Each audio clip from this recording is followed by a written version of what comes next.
இனிய உறவுகளுக்கும் நண்பர்களுக்கும் இனிய பொன்மாலை வணக்கம். நிறைய பதிவுகள் நம்ம இந்த தமிழக மாணவர் இயக்கம் சார்பாக போட்டுட்ருக்கோம். நிறைய பேர் கேட்குறாங்க, ஏன் பொன்மாலை வணக்கம் அப்படி சொல்கிறீங்கன்னு கேட்குறாங்க. ஆக்சுவலாக காலையில் பூரா நமக்கு வேலை இருக்கும். அந்த வேலை போக மற்ற நேரத்தில் மக்களுக்கான சமூக போராட்டங்களை நம்ம எடுத்து பண்ணணும் அப்படிங்கிறது தமிழக மாணவர் இயக்கத்துடைய நோக்கம். அதனால் இந்த பொன்மாலை வணக்கம் அப்படிங்கிறத நம்ம சொல்கிறோம். ரீசெண்டாக நம்ம ஒரு பதிவிட்டிருந்தோம். நம்ம திருச்செந்தூர் டு வீரபாண்டியப்பட்டினம் போகக்கூடிய சாலை தூத்துக்குடி ரோடு, அந்த இடத்துல திருச்செந்தூர் அரசு டிப்போ போக்குவரத்து கழகத்தின் முன்பாக மிகப்பெரிய ஒரு பள்ளம் கிடக்கு.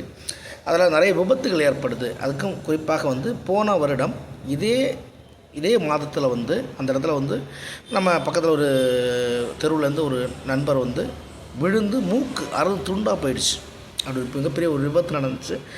நம்ம தொடர்ந்து நெடுஞ்சாலைத்துறையிலேருந்து தேசிய நெடுஞ்சாலைத்துறையாக மாற்றிய பிறகும் அவர்களை தொடர்ந்து நாங்கள் சொல்லிகிட்டு இருக்கிறோம், இந்த சாலையை சரி பண்ணுங்கள், இதனால் நிறைய விபத்துகள் நடக்குது அப்படின்னு சொல்லிக்கிட்டே இருக்கிறோம். ஆனால் அவங்க என்ன அதுக்கு விளக்கம் சொல்கிறாங்கன்னா, இதுக்கான ஃபண்டு எங்களுக்கு அலாட் பண்ணலை, இதற்கான ஃபண்டு எங்களுக்கு இன்னும் ஒதுக்கீடு பண்ணலை அப்படின்னு சொல்கிறாங்க.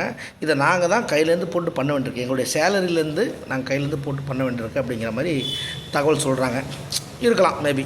ஏன்னா அரசு சில இதெல்லாம் ஒதுக்கும்போது சில ஃபண்ட்ஸ் இந்த டிபார்ட்மெண்ட்டுக்கு இந்த ஃபண்டு இந்த டைமில் ஒதுக்கணும் அப்படி வச்சுருப்பாங்க, தப்பு இல்லை. ஆனால் போர்க்கால அடிப்படையில் ஒரு பிரச்சனையை கட்டாயமாக எந்த ஒரு டிபார்ட்மெண்ட்னாலும் பண்ணலாம் அப்படிங்கிறதுக்கும் அரசுடைய ஆணைகள் இருக்குது. அப்படிங்கிற பட்சத்தில் தொடர்ந்து விபத்து ஏற்படுத்தக்கூடிய இந்த சாலையை சரி பண்ணணும் அப்படின்னு சொல்லிட்டு தமிழக மாணவர் இயக்கம் சார்பாக கடந்த 3 தினங்களுக்கு முன்பாக ஒரு விபத்து இரவு நடந்து அப்படின்னு சொல்லியிருக்காங்க. அந்த இடத்துல அந்த பள்ளத்தில் ஒரு மரத்தை கொண்டு நட்டு அந்த இடத்துல ஒரு போர்டு கீழே கிடந்த ஒரு போர்டு எடுத்து இதில் ஆஸ்பத்திரி 1 கிலோமீட்டரில் இருக்குது அப்படின்னு சொல்லிட்டு, 1/2 கிலோமீட்டர் 1 கிலோமீட்டர் ஆஸ்பத்திரி இருக்குன்னு சொல்லிட்டு அரசு மருத்துவமனை இருக்குன்னு சொல்லிட்டு ஒரு போர்டு, விழிப்புணர்வு போர்டு வச்சுட்டு அந்த டிபார்ட்மெண்ட்டுக்கு பேசுகிறோம். அடுத்த நாட்களே சரி பண்ணுற மாதிரி சொல்கிறாங்க. அடுத்து நம்ம தொடர்பு கொண்டு அடுத்த நாள் தொடர்பு கொண்டு மதிப்புக்குரிய ஆர்டிஓவிடம் தொடர்பு கொண்டு திருச்செந்தூர் கோட்டாட்சியர் அவரிடம் தொடர்பு கொண்டு பேசிய போது அவர் ரொம்ப தன்மையாகவும் ஒரு மதிப்புக்குரிய லெவல்லையும் சொன்னார். நான் இந்த வீடியோக்களை இந்த ஃபோட்டோக்களை நான் மாவட்ட ஆட்சியரிடம் அனுப்பியுள்ளேன். மழை தொடர்ந்து பெய்வதால் இன்று அல்லது நாளை செய்யப்படும் என்று எங்களுக்கு வாக்களித்தார்.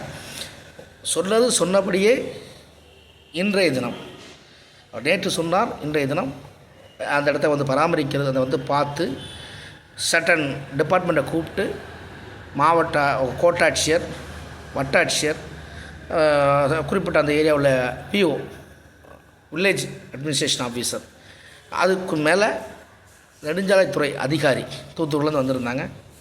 அவங்கள்ட்ட நம்ம பேசும்போது அவங்களுக்கு இன்னும் ஃபண்டு ஒதுக்கப்படலை அப்படின்னு சொல்லி சில தகவல்கள் வந்ததன் அடிப்படையில் நம்ம இன்றைக்கி நாங்கள் சாலை மறியல் போராட்டம் செய்வதாக இருந்திருந்தோம். அந்த சாலை மறியல் போராட்டத்தை தற்காலிகமாக நிறுத்தி வைத்து அப்படின்னு சொல்லிட்டு ஆர்டிஓடும் சொல்லியிருந்தோம். இன்றைக்கி இல்லை நாளைக்கு டெஃபினட்டாக அதில் தற்காலிகமாக பேச்சு செய்து தெரியவதாக சொல்லியிருக்கிறார்கள்.